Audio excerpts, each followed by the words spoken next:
अस्सलामु अलैकुम वरहमतुल्लाहि वबरकातुहू।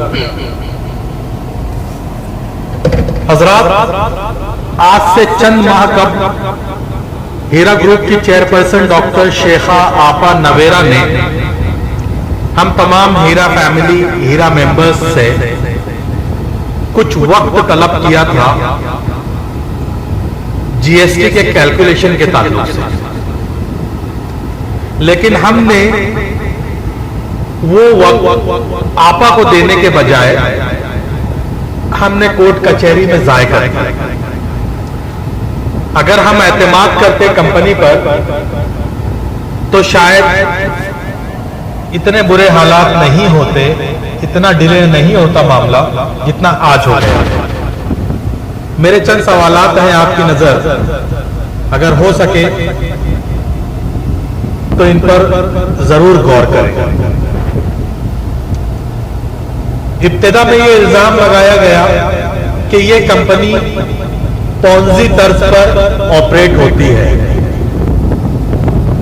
तो सवाल ये है कि पॉन्जी स्कीम वाले लोग क्या 18 साल से मुसलसल मुनाफा देते रहने के बाद 2000 करोड़ से जायद मालियत की प्रॉपर्टी के मालिक होते हैं? क्या पॉन्जी स्कीम वाले हुकूमत को इनकम टैक्स भरते हैं? क्या पॉन्जी स्कीम वालों पर जीएसटी लागू होती है? पॉन्जी स्कीम वाले क्या कोर्ट में एफिडेविट दाखिल करते हैं कि तमाम सरमाया मुनाफा समेत दिया जाएगा? यह अजीब और गरीब पॉन्जी स्कीम है जिस पर 18 कोर्ट और 10 एजेंसीज कुछ भी गैर कानूनी साबित नहीं कर सकी।